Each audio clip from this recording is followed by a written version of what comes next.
جب کوئی شپ یا ویسل سمندر میں ہوتی ہے تو اس کو صرف سمندری طوفان اور اونچی اونچی لہروں سے ہی مقابلہ نہیں کرنا پڑتا، بلکہ کچھ اور ان ایکسپیکٹڈ چیلنجز کا بھی سامنا کرنا پڑتا ہے، جیسا کہ پائریٹ اٹیکس، اور صومالیان پائریٹس اس کام کے لیے دنیا بھر میں مشہور ہیں۔ انٹرنیشنل میری ٹائم بیورو کے مطابق ہر سال شپنگ انڈسٹری کو 16 ارب US ڈالرز کا نقصان اٹھانا پڑتا ہے۔ اس نقصان کی وجہ ٹرانسپورٹ ڈیلیز بھی ہیں، لیکن سب سے بڑا فیکٹر پائریسی پیدا کرتی ہے۔ صومالیان پائریٹس کے اٹیک کرنے کی صرف چند لوکیشنز ہیں۔ ایک ہے صومالیان سی، دوسرے نمبر پہ آتا ہے گاڈافوئی چینل، تیسری اور سب سے امپورٹنٹ لوکیشن ہے golf of Eden.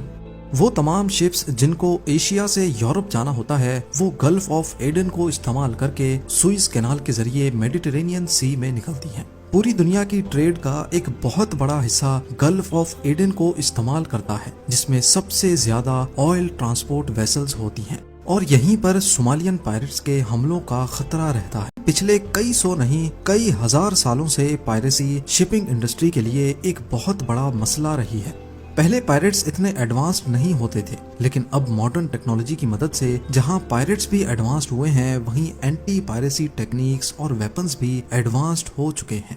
Goods transport vessel ان کا مین ٹارگٹ ہوتی ہے، کیونکہ اس قسم کی شپ میں کم سے کم کریو ہوتا ہے، جبکہ ان میں کروڑوں ڈالر کی مالیت کے گڈز جا رہے ہوتے ہیں۔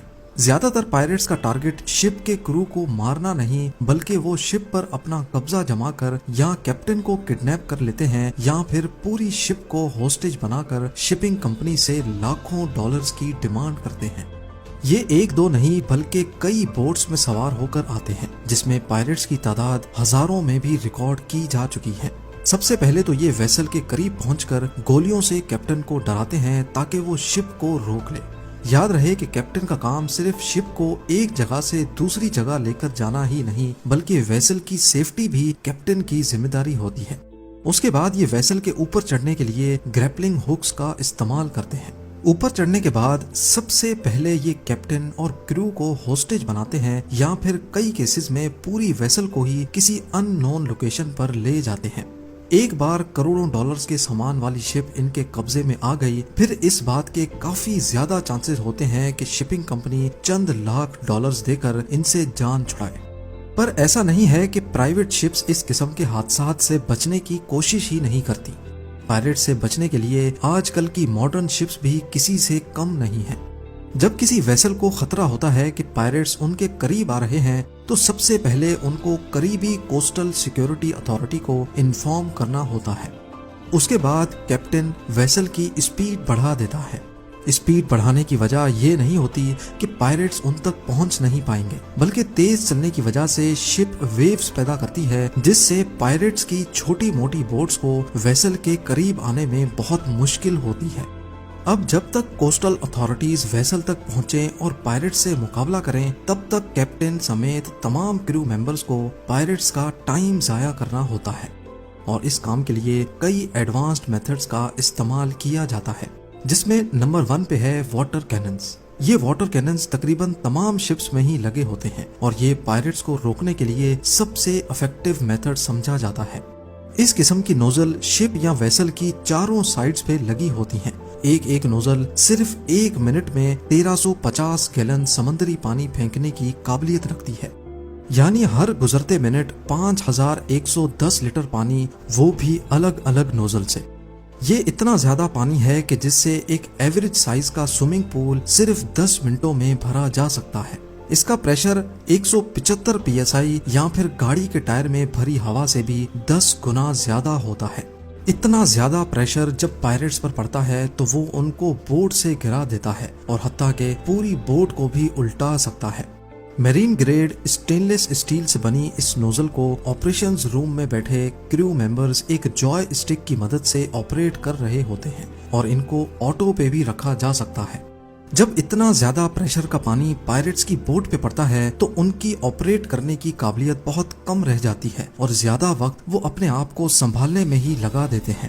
اگر پھر بھی وہ ویسل کے قریب پہنچنے میں کامیاب ہو جائیں یا ان کے پاس کوئی بڑی یاٹ ہو تو واٹر کینن کا نشانہ ان کی یاٹ پر کر کے اس کو دور دھکیلا جا سکتا ہے۔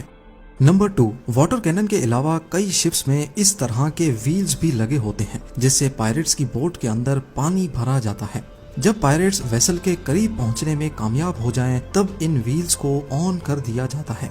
इसमें से निकलने वाले पानी की वजह से पायरेट्स की बोट्स में पानी भर जाता है और बोट की स्पीड कम हो जाती है। ऐसी सिचुएशन में अंदर बैठे पायरेट्स को मजबूरन वेसल से दूर हटना पड़ता है। Number 3, P traps. उस सिचुएशन में जब ये दोनों मेथड्स काम ना आए तब इस्तेमाल किया जाता है पी ट्रैप्स को। ये शिप की दोनों साइड्स में बाहर निकले हार्ड स्टील के फ्रेम्स होते हैं जिसमें स्टील वायर्स लगी होती हैं। जैसे ही पायरेट वेसल के करीब आते हैं, स्टील वायर्स को पानी में छोड़ दिया जाता है। पायरेट्स ज्यादातर स्पीड बोट्स का इस्तेमाल करते हैं जिसमें एक प्रोपेलर लगा होता है। ये स्टील वायर्स उस प्रोपेलर में जाकर फंस जाती हैं जिससे बोट का इंजन स्टक हो जाता है, जैम हो जाता है। पायरेट्स बोट के इंजन को स्टील वायर से छुड़ाने में लग जाते हैं और अल्टीमेटली उनका कीमती वक्त जाया हो रहा होता है। नंबर 4, LRAD या फिर लॉन्ग रेंज एक्यूस्टिक डिवाइस। ये खास डिवाइस असल में ऐसी साउंड बीम जनरेट करती है जिसको सुनते ही इंसान दूर भागना चाहता है। इसकी रेंज 5 किलोमीटर तक होती है और ये कुछ इस तरह की आवाज पैदा करती है। इस साउंड की पिच बहुत ज्यादा होती है, इतनी ज्यादा कि इसको इंसान बर्दाश्त ही नहीं कर सकता। LRAD को ना सिर्फ एंटी पायरेसी ऑपरेशंस में इस्तेमाल किया जाता है बल्कि अक्सर औकात प्रोटेस्टर्स को भी भगाने के काम में लाया जाता है। नंबर 5, इन तमाम मेथड्स के अलावा पायरेट अटैक्स की सूरत में कई वेसल्स में इलेक्ट्रिक फेंस लगा दी जाती है। इस फेंस में इतनी ज्यादा वोल्टेज तो नहीं होती कि किसी की मौत हो जाए, पर इसको हाथ लगाना इतना आसान भी नहीं होता। पर क्योंकि ये फेंस अगर हर वक्त वेसल पे लगी रहेगी तो शिप पर बैठने वाले परिंदे भी मर सकते हैं। इसी वजह से अटैक खत्म होते ही इसको वापस फोल्ड करके बंद कर दिया जाता है। अप्रैल 2009 में शिपिंग कंपनी मैस्क एलाबामा की एक कार्गो शिप ओमान से कीनिया की तरफ जाने के लिए रवाना हुई। सोमालिया की कोस्ट के करीब इस पर 1000 पायरेट्स ने हमला किया और क्रू मेंबर्स को बड़ी मुसीबत में डाल दिया। ये 200 सालों में पहली बार हो रहा था कि पायरेट्स ने किसी अमेरिकन शिप पर हमला किया हो। इस शिप में 21 क्रू मेंबर्स थे जिसमें शिप कैप्टन रिचर्ड फिलिप्स भी शामिल थे। क्रू ने पायरेट्स को शिप के करीब आने से रोकने के लिए फ्लेयर्स भी फायर किए और वाटर कैनन का भी इस्तेमाल किया, लेकिन 2 सोमाली पायरेट्स शिप पर चढ़ने में कामयाब हो गए। उन्होंने डेक पर जाकर शिप को अपने कंट्रोल में लिया और कैप्टन समेत क्रू मेंबर्स को होस्टेज बना लिया। पायरेट्स ने कैप्टन को गन पॉइंट पे लाइफ बोट में बिठाया और उसको किडनैप करके भाग निकले। उनकी डिमांड $2 मिलियन थी और इसी के बदले वो कैप्टन वापस करेंगे। यहाँ आपको बताते चलें कि लाइफ बोट में लिमिटेड फ्यूल होता है और जाहिर है इस कंडीशन में वो ज्यादा दूर नहीं जा सकते थे। नेवी ऑफिसर्स ने लाइफ बोट का पीछा किया। उनका मकसद था कि पायरेट्स को कोस्ट तक ना पहुंचने दिया जाए, क्योंकि अगर वो कोस्ट तक पहुंच गए तो फिर सोमालिया जैसी करप्ट कंट्री में उनको ढूंढना नामुमकिन हो जाएगा। नेवी ने एक हेलीकॉप्टर डिप्लॉय किया जो लाइफ बोट के करीब लो फ्लाइंग करके विंड स्टॉर्म पैदा कर रहा था। इससे पानी की लहरें लाइफ बोट को कोस्ट पे आने से रोक रही थी। बिला आखिर एक अमेरिकन शिप को लाइफ बोट के रास्ते में खड़ा करके उसका रास्ता रोक दिया गया। उनका सिर्फ एक ही मकसद था कि पायरेट्स का टाइम जाया किया जाए ताकि लाइफ बोट का फ्यूल खत्म हो सके। 80 घंटों के बाद आखिरकार फ्यूल खत्म हुआ तो पायरेट्स निगोसिएशन के लिए राजी हो गए। उनकी डिमांड थी कि उनको सोमालिया के कोस्ट तक पहुंचाया जाए, वरना वो कैप्टन फिलिप की जान ले लेंगे। लाइफ बोट में टोटल 3 पायरेट्स थे जिन्होंने एक कैप्टन को यरगमाल बनाया हुआ था। अगर नेवी ने एक भी गलत कदम उठाया तो इसका नतीजा कैप्टन की मौत होगा। नेवी ने 3 स्नाइपर्स मंगाए जिन्होंने फैसला किया कि वो 500 मीटर की दूरी से एक साथ तीनों पायरेट्स को खत्म करेंगे। पोजीशन सेट करने में और सही टाइम के इंतजार में कई घंटे लग गए और आखिरकार वो वक्त आ ही गया जब तीनों पायरेट्स एक साथ स्नाइपर्स के निशाने पर थे। तीनों ने एक साथ अपना ट्रिगर दबाया और बिला आखिर पायरेट्स को मारकर कैप्टन रिचर्ड फिलिप को बचा लिया गया। उम्मीद है जेम टीवी की ये वीडियो भी आप लोग भरपूर लाइक और शेयर करेंगे। आप लोगों के प्यार भरे कमेंट्स का बेहद शुक्रिया। मिलते हैं अगली शानदार वीडियो में।